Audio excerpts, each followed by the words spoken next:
Hello friends, welcome back. स्वागत है आपका इंटरनेशनल रिलेशंस। और अभी जो रशिया यूक्रेन कॉन्फ्लिक्ट चल रही है उसी का मच बिगर वर्जन कि रशिया यूक्रेन कॉन्फ्लिक्ट इस सिचुएशन पॉइंट तक पहुंची कैसे कैसे जो फॉर्मर यूएसएसआर रहा, जिसका रशिया भी पार्ट रहा, यूक्रेन भी पार्ट रहा, जॉर्जिया भी पार्ट रहा, और टोटल 15 ऐसे बेसिकली ब्रेक अवे रीजन्स हुए या सॉवरेन कंट्रीज हुई, या ऐसी कंट्रीज जो पहले यूएसएसआर का पार्ट हुआ करती थी, बाद में वो इंडिपेंडेंट हो गई। क्या बेसिकली टोटल कहानी रही, कैसी सिचुएशन इवॉल्व हुई बेसिकली फॉर्मर यूएसएसआर में। और हाल ही में यूक्रेन पे अटैक डिक्लेयर करने से पहले रशियन प्रेसिडेंट व्लादिमीर पुतिन, उन्होंने कई बार इस चीज को लेकर अपना रिजेंटमेंट जाहिर किया कि एक्चुअली जो पहले के सोवियत लीडर्स रहे हैं उनकी गलतियों की वजह से ही जो फॉर्मर पुराना ओरिजिनल यूएसएसआर हुआ करता था वो बेसिकली डिसइंटीग्रेट हो गया। क्या है पूरी स्टोरी, थोड़ा विस्तार से डिटेल में समझने की कोशिश आज हम करेंगे दोस्तों। इसकी पीडीएफ या पीपीटी आप डिस्क्रिप्शन सेक्शन में जाएंगे, पहला लिंक क्लिक करेंगे, इंग्लिश में डाउनलोड कर सकते हैं, सेकंड लिंक से आप हिंदी में डाउनलोड कर सकते हैं। कैसे यूएसएसआर का डिसइंटीग्रेशन अनफोल्ड हुआ और किस वजह से, क्या वो सिचुएशंस रही ओवर द ईयर्स की सिचुएशन ऐसी हो गई कि आज की डेट में दो कंट्रीज जो पहले सेम फेडरेशन का पार्ट हुआ करती थी, जिसको यूएसएसआर कहा जाता था, आज वो बेसिकली आमने सामने हैं। फरवरी 21 रशियन प्रेसिडेंट व्लादिमीर पुतिन ने बेसिकली जब अनाउंस किया कि यूक्रेन के दो ब्रेक अवे रिपब्लिक्स हैं, डोनेट्स्क एंड लुहांस्क, इन दोनों को हम बेसिकली इंडिपेंडेंट स्टेट्स के तौर पर रिकॉग्नाइज करते हैं। और यह डिक्लेरेशन ऑफ रशियन प्रेसिडेंट, ये ऐसा कहा जाता है कि रशिया का जो इवेंचुअल मिलिट्री ऑपरेशन रहा यूक्रेन में, उसकी बेसिकली शुरुआत के तौर पे देखा जाता है। प्रेसिडेंट पुतिन की बेसिकली स्पीच में उन्होंने जो ओरिजिनल सोवियत लीडर्स हुआ करते थे, खासतौर से लेनिन, उनको ब्लेम किया कि उनकी गलतियों की वजह से। अगर लेनिन आप खासतौर से देखें हिस्टोरिकली, तो लेनिन एक्चुअली 1917 का जो बोल्शेविक रेवोल्यूशन हुआ, जो बेसिकली रशियन रेवोल्यूशन में कन्वर्ट हुआ, उसके मेन किरदार कैरेक्टर के रूप में देखे जाते हैं। प्रेसिडेंट पुतिन ने यह भी कहा कि ये लेनिन बेसिकली फिलॉसफी या उनकी सोच, जिसको कहा जाता है प्रिंसिपल्स ऑफ ऑटोनोमेशन, इसका मतलब है कि सभी के पास सेल्फ डिटर्मिनेशन का राइट होना चाहिए और अगर जरूरत पड़े तो अपने ओरिजिनल रूलर से वो अलग भी हो सकते हैं। इस ही सोच की वजह से 1980 से यूएसएसआर धीरे धीरे कमजोर पड़ता चला गया, 85 में और कमजोर हो गया, एंड फाइनली 1991 में बहुत सारे ऐसे स्टेट्स जो यूएसएसआर का पार्ट रहा करते थे, उन्होंने अपनी इंडिपेंडेंस को डिक्लेयर करना शुरू कर दिया। प्रेसिडेंट पुतिन ने यह भी कहा कि जो लेनिन के प्रिंसिपल्स हैं स्टेट डेवलपमेंट के, ये सिर्फ मिस्टेक्स नहीं, ये मिस्टेक्स से भी ज्यादा खतरनाक, वर्स बेसिकली मिस्टेक्स माना जाए। और इसी का नतीजा है कि जब सोवियत यूनियन डिसॉल्व हुआ 1991 में, उसके बाद से आज तक फिर से वो यूनाइटेड सोवियत यूनियन या union of Soviet socialist republics, जिसको यूएसएसआर कहा जाता था, आज तक फिर कभी नहीं बन पाया। बहुत सारे एक्सपर्ट्स का कहना है कि एक्चुअली फ्रस्ट्रेशन जो है अभी की रशियन स्टैब्लिशमेंट की, कि एक्चुअली जो ओरिजिनल यूएसएसआर या union of Soviet socialist republics हुआ करता था, उसको वापस से रिक्रिएट करने की डायरेक्शन में हो सकता है रशिया के ये बेसिकली अलग अलग मिलिट्री ऑपरेशंस हो सकता है मिलिट्री ऑपरेशंस पहले जॉर्जिया में हमने देखे, अब यूक्रेन में हम देख रहे हैं। बीच में जब आर्मेनिया और अजरबैजान की लड़ाई हुई तो उसमें भी रशिया ने अपनी फोर्सेस भेजी दोनों कंट्रीज के बीच में इंटरमीडिएट करने के लिए। इसका मतलब कहीं ना कहीं जो क्रिटिक्स है उनका यह कहना है कि ऐसा तो नहीं, रशिया या रशिया के अभी के करंट रूलर्स अभी भी यूएसएसआर या हिस्टोरिकल बेसिकली सोवियत रिपब्लिक जो हुआ करता था उसी में जी रहे हों, या उसको रिक्रिएट करने की या वो area of influence basically create करने की अभी भी कोशिश में बेसिकली हों।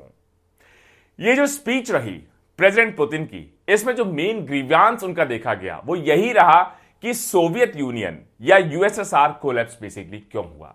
तो सिर्फ एक कम्युनिस्ट सुपर पावर का डिसइंटीग्रेशन ही उनकी मेन पीड़ा ग्रीवियंस नहीं है, उनकी शायद ग्रीवियंस या पीड़ा इस बात को लेकर भी है कि यूएसएसआर जो ज्योग्राफिकली या जियोपॉलिटिकल एंटिटी हुआ करता था, जिसमें अभी का रशिया और इसके अलावा 15 और डिफरेंट बेसिकली कंट्रीज हुआ करते थे, ये फिर से क्यों ना एक यूनाइटेड जियोपॉलिटिकल एंटिटी के तौर पे basically which will have a unified command structure, administrative structure, या कहीं ना कहीं एक दूसरे को इन्फ्लुएंस करते हुए स्ट्रक्चर्स, ऐसी क्यों ना रिक्रिएशन फिर से बेसिकली हो जाए।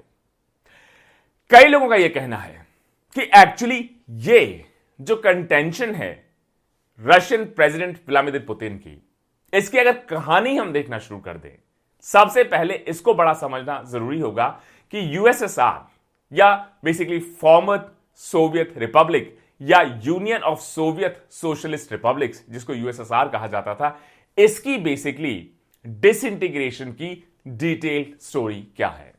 अगर आप सोवियत पावर के डिक्लाइन की स्टोरी देखें तो एक्सपर्ट्स का कहना है कि यह स्टोरी लेट 1980s में पहले से ही शुरुआत बेसिकली इसकी हो चुकी थी। जब 1920s में जब यूएसएसआर बेसिकली एग्जिस्टेंस में आया, 1960s में इकोनॉमी बहुत डाउनटर्न में चली गई और 1980 से खासतौर से जो ईस्टर्न ब्लॉक हुआ करता था, वहां पर लगातार प्रोटेस्ट होना शुरू हो गए। कई सारे सोवियत रिपब्लिक्स, उन्होंने सोवियत को एग्जिट बेसिकली करना या उस डायरेक्शन में वर्क करना भी शुरू कर दिया। और इसमें सबसे मेजर माइलस्टोन माना जाता है सोवियत या यूएसएसआर की बेसिकली अफगानिस्तान वॉर की हार को। सोवियत यूनियन ने 1979 में अफगानिस्तान में अपने ट्रूप्स भेजे ताकि अफगानिस्तान में जो उस वक्त की कम्युनिस्ट रिजीम थी उसको कैसे सपोर्ट किया जा सके। 10 साल तक ये बेसिकली लड़ाई चली और फाइनली 1989 फरवरी में यूएसएसआर ने हार मानते हुए अपने ट्रूप्स को वापस पुल बैक किया। और यह हार यूएसएसआर की किसके हाथों हुई होगी? यह हार हुई मुजाहिदीन के हाथों। और मुजाहिदीन बेसिकली क्रिएशन रहा जिसको सपोर्ट बेसिकली मिला राइवल फैक्शन ब्लॉक का, जिसके मेन प्लेयर्स थे USA, Pakistan, Saudi Arabia and to a large extent आप यूरोप या यूरोपियन यूनियन भी कह सकते हैं। और जैसे ही 1989 में यूएसएसआर को अफगानिस्तान में हार के बाद अपने ट्रूप्स को पुल करना पड़ा, उसके कुछ महीनों बाद ही ईस्टर्न यूरोप की बहुत सारी सोवियत बैक्ड जो कम्युनिस्ट गवर्नमेंट्स थी वो भी एक के बाद एक कोलैप्स होना शुरू हो चुकी। और कई लोगों का कहना है कि अफगानिस्तान का हार ऐसे ट्रिगर के रूप में देखा जाता है कि उसके बाद बहुत सारी सोवियत बैक्ड जो कम्युनिस्ट रिजीम्स या बेसिकली गवर्नमेंट्स थी, उन्होंने अपने आप को सोवियत यूनियन या यूएसएसआर से बाहर निकालने की कोशिश और ज्यादा तेज कर दी।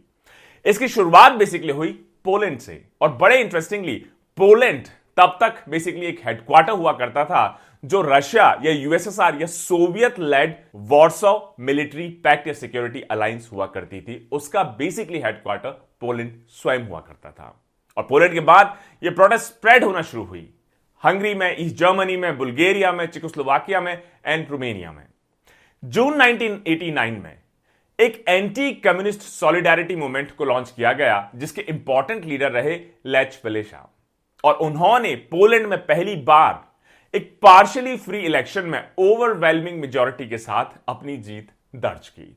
और इसी को माना जाता है कि यह पहली बेसिकली बार हुआ कि जो ईस्टर्न ब्लॉक रहा या ईस्टर्न यूरोपियन कंट्रीज रही, जो पहले रशिया के इन्फ्लुएंस में इतने डिकेड्स तक रही, उन्होंने अब कम्युनिस्ट रूल को हटा के वहां पे डेमोक्रेटिक तरीके से इलेक्शंस कंडक्ट करवाए और वहां की जनता ने डेमोक्रेटिकली इलेक्टेड जो कैंडिडेट रहे लेच वेलेसा, उनको अपना ओवरवेलमिंग सपोर्ट दिया।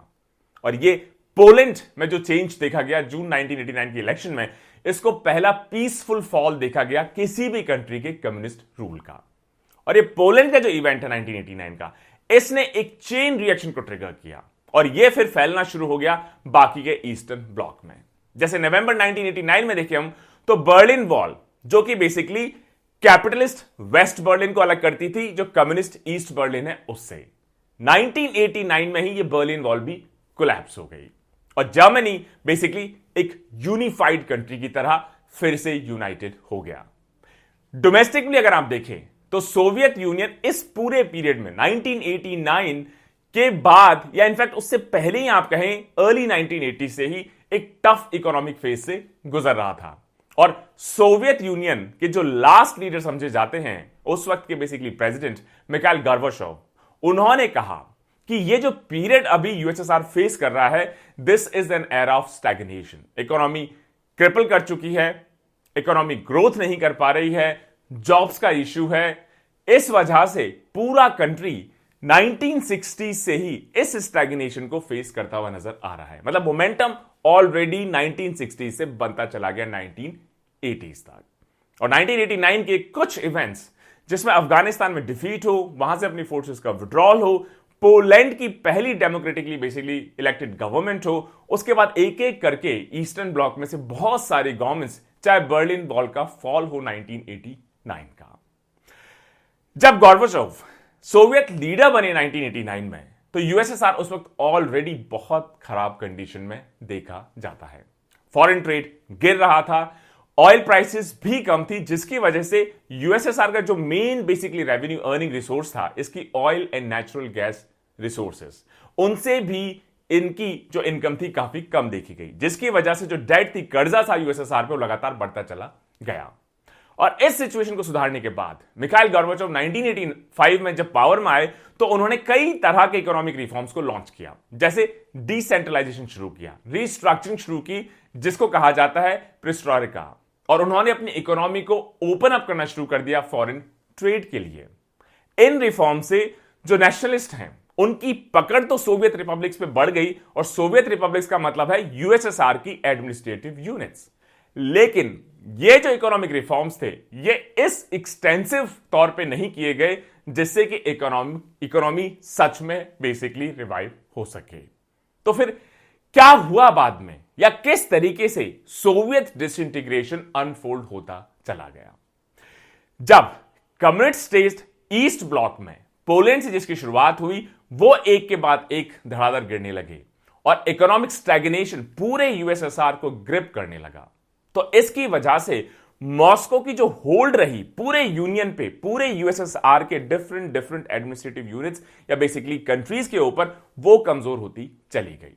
1988 में स्टोनिया, एक छोटा सा रिपब्लिक है बाल्टिक कोस्ट पे, वो पहला सोवियत एडमिनिस्ट्रेटिव यूनिट बन गया जिसने अपनी सॉवरेनिटी को डिक्लेयर किया कि हम यूनियन में तो रहेंगे लेकिन एक सॉवरेन एंटिटी की तरह। मतलब हम बेसिकली कई चीजों में खुद के फैसले खुद लेंगे, मॉस्को से ऑर्डर लेने के बजाय।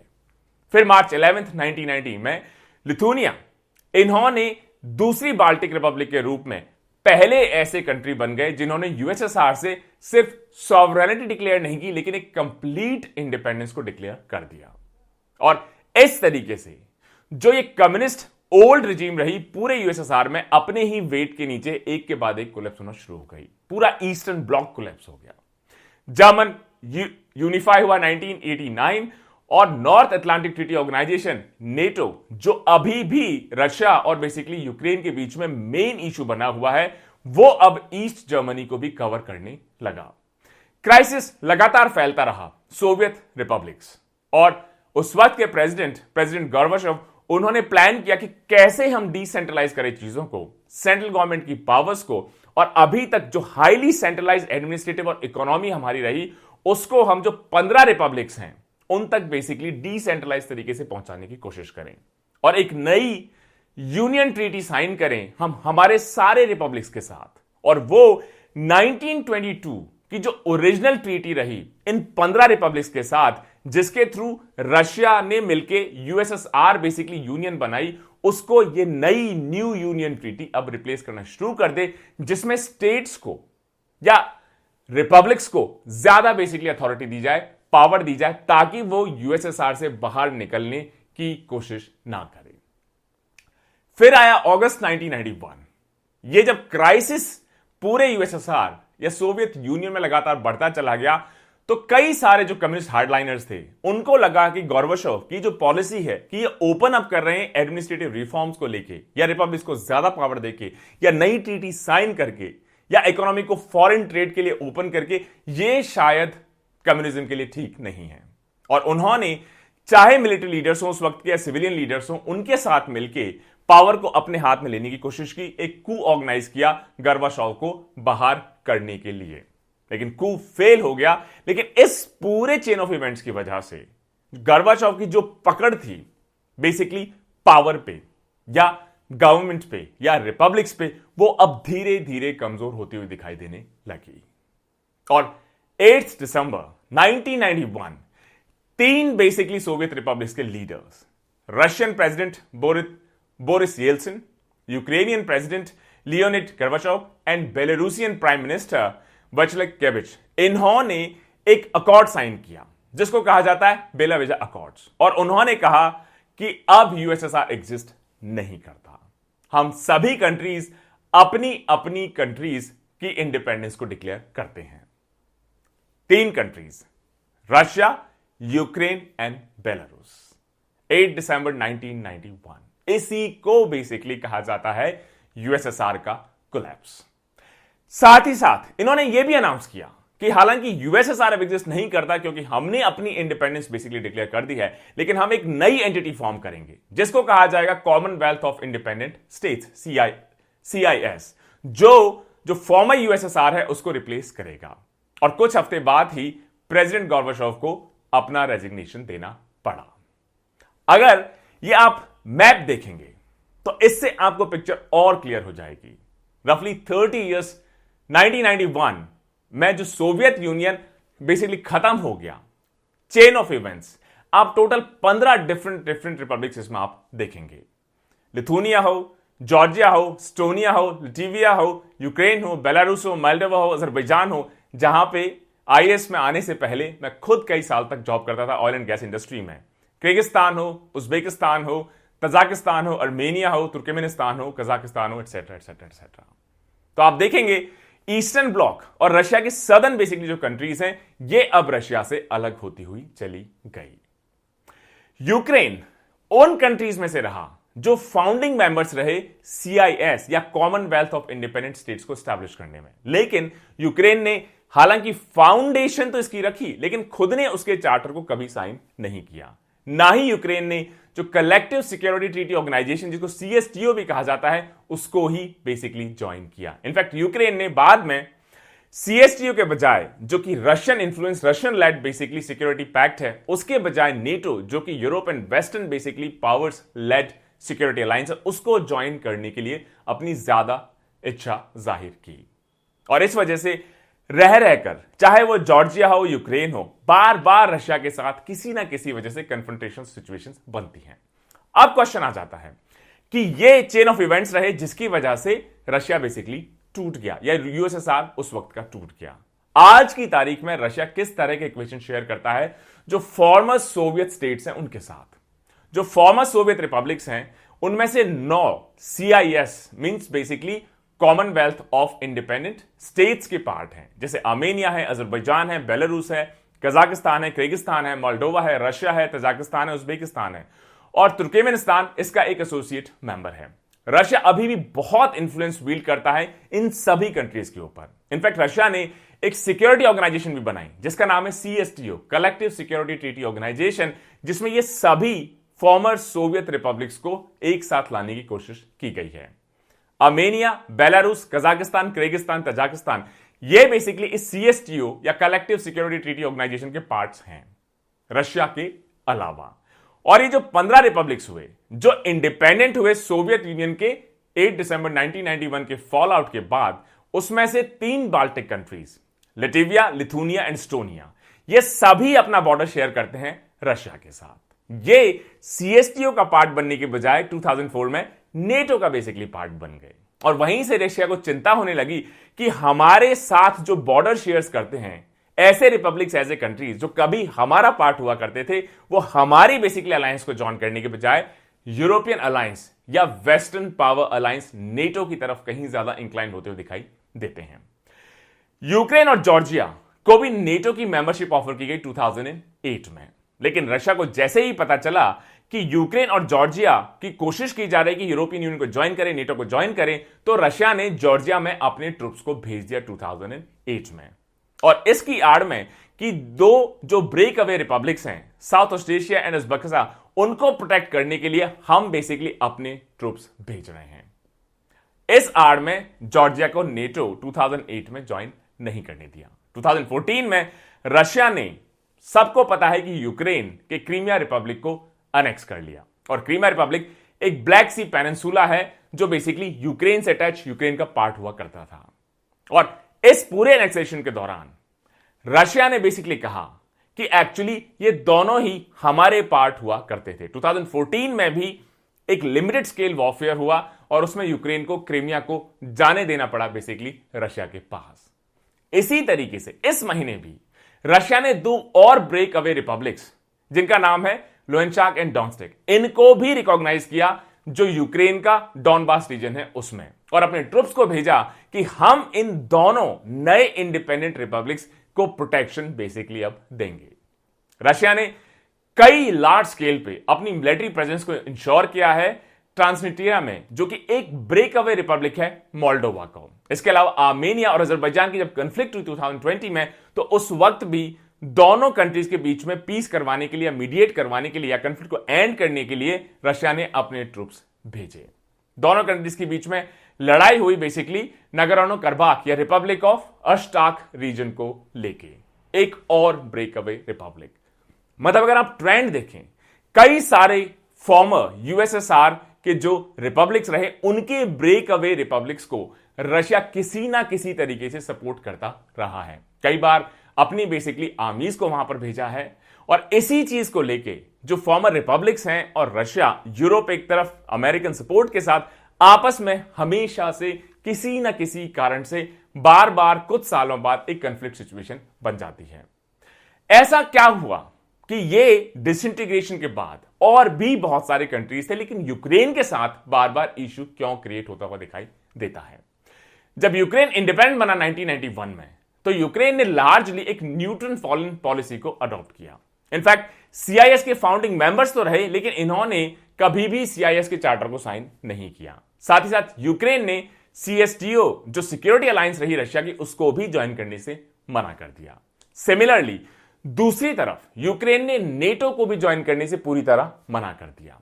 लेकिन नेटो ने जब 2008 में मेंबरशिप ऑफर की जॉर्जिया और यूक्रेन की, तब से बेसिकली मॉस्को और कीव, मतलब मॉस्को और यूक्रेन के बीच की इक्वेशन चेंज होने लगी कि जब तक आप दोनों से डिस्टेंस मेंटेन कर रहे थे, रशिया को भी शायद इतना बड़ा इशू नहीं था। लेकिन जब रशिया को लगने लगा कि धीरे धीरे पहले दो छोटे रिपब्लिक्स जिनको नेटो ने 2004 में बेसिकली मेंबरशिप दी, लिटविया, लिथुनिया, एस्टोनिया, अब जॉर्जिया और यूक्रेन, कहीं ऐसा तो नहीं धीरे धीरे नेटो हमारे डोर स्टेप तक, हमारे दरवाजे तक पहुंच जाए। उस वक्त के जो प्रो रशियन बेसिकली प्रेसिडेंट रहे यूक्रेन के, विक्टर यानुकोविच, इनकी जब सरकार गई 2014 में, और उस वक्त यूरोमेडन प्रोटेस्ट हुई और एक प्रो वेस्ट गवर्नमेंट वहां पर स्टैब्लिश हुई यूक्रेन में, कीव में, उसके बाद से रशिया और यूक्रेन के जो रिलेशनशिप थे और ज्यादा हॉस्टाइल होते चले गए। रशिया ने मूव किया 2014 में, क्रीमिया को अनेक्स किया, और क्रीमिया ही वो बेसिकली रिपब्लिक है या ब्रेक अवे रीजन जिसको आप कह सकते हैं, जहां पे रशिया की जो ब्लैक सी फ्लीट है वो स्टेशनड है। इसके अलावा उस वक्त से ही रशिया ये जो सेपरेटिस्ट रिबेल्स हैं डॉनबास रीजन में, इनको भी सपोर्ट करना शुरू कर चुके थे। यूक्रेन ने सीआईएस से एग्जिट कर दिया, और इनफैक्ट यूक्रेन ने अपने कॉन्स्टिट्यूशन में लिखा कि हमारी कंट्री का डिजायर है कि नेटो हम इवेंचुअली ज्वाइन करें। इन सारे डेवलपमेंट की वजह से दोनों कंट्रीज आपस में दूर होते चले गए, और एक परमानेंट हॉस्टाइल एनवायरनमेंट जिसकी वजह से धीरे धीरे स्नोबॉल होता हुआ आज की कॉन्फ्लिक्ट में कन्वर्ट हो गया है। ये सारे बेसिकली चेन ऑफ इवेंट्स होते हुए दिखाई देते हैं। तो दोस्तों, ये एक ओवरऑल स्टोरी रही रशिया की फ्रस्ट्रेशन की यूएसएसआर डिसइंटीग्रेट क्यों हुआ। इनफैक्ट उन्होंने बाकी कंट्रीज के साथ खुद के फाउंडिंग फादर्स में कहूंगा, फॉर एग्जांपल लेनिन, उनको भी दोषी ठहराया है कि उनका जो एक कॉन्सेप्ट था कि सबको सेल्फ डिटर्मिनेशन, मतलब अपनी मर्जी के मुताबिक खुद अपनी लाइफ चूज करें, अपनी चॉइस चूज करें, इसकी वजह से बहुत सारी कंट्रीज धीरे धीरे यूएसएसआर से अलग होते चले गए। 1960 से इकोनॉमी स्टैग्नेंट हो गई, इकोनॉमी की हालत खराब हुई। 1979 का अफगान वॉर 1989 में जो खत्म हुआ, जिसमें मुजाहिदीन से रशियन आर्मी को हारना पड़ा, रशियंस को अपनी आर्मी को विड्रॉ करना पड़ा, जिससे मॉस्को की जो ग्रिप थी पूरे यूएसएसआर के ऊपर कमजोर होती चली गई। एक एक कंट्री धीरे धीरे लेट 1980 से अपनी सॉवरेनिटी और इंडिपेंडेंस को डिक्लेयर करना शुरू कर चुके थे। जब प्रेसिडेंट गोर्बाचोव बने 1985 से कुछ रिफॉर्म्स लाने की कोशिश की, लेकिन सिचुएशन बहुत ज्यादा इंप्रूव हो नहीं पाई, और 1991 में तीन basically countries, Russia, Ukraine, Belarus, तीनों ने डिक्लेयर कर दिया कि यूएसएसआर अब एग्जिस्ट नहीं करता। तब से लगातार कोशिश है कि एक्चुअली किसी ना किसी तरीके से ये balance of power between Russia and western world और यूरोप बना रहे। 2004 में तीन बेसिकली ब्रेक अवे कंट्रीज का नेटो ज्वाइन करना, 2008 में यूक्रेन और जॉर्जिया को भी सेम नेटो का ऑफर देना, वहीं से रशिया को लगने लगा कि धीरे धीरे करके तो नेटो और यूरोप और यूएस हमारे बिल्कुल दरवाजे पर आ खड़ा हुआ है। तो कई सिक्के के पहलू अगर आप देखें तो एक तरीके से तो रशिया कोशिश कर रहा है कि हमें एनसर्किल ना कर लिया जाए, हमें घेर ना लिया जाए। उसी कवायद में अपनी डिफेंस को मजबूत करने के लिए ये शायद बार बार कन्फ्रंटेशन सिचुएशंस बन जाती हैं। वहीं सिक्के का दूसरा पहलू देखें कि जब कंट्रीज इंडिपेंडेंट हो चुकी हैं, सॉवरेन हो चुकी हैं, तो ये उनकी मर्जी है कि कौन सा ब्लॉक वो ज्वाइन करना चाहें, ना करना चाहें, न्यूट्रल रहना चाहें। इस पे कोई और कंट्री कैसे प्रेशर बना सकती है। मुझे उम्मीद है दोस्तों आज का इंफॉर्मेटिव लेक्चर आपको पसंद आया होगा, आपकी थॉट प्रोसेस डेवलप हुई होगी कि क्या बेसिकली चेन ऑफ इवेंट्स रही, कंडीशंस रही, सिचुएशंस रही कि सिचुएशन रह रहकर 2004 हो, 2008 हो, 2014 हो, अब 2022 हो कि इस पूरे एरिया में ऐसे रिपब्लिक्स जो रशिया को बॉर्डर करते हैं उनके साथ बार बार कॉन्फ्लिक्ट सिचुएशन क्यों क्रिएट हो जाती है। Stay tuned. जय हिंद, जय भारत।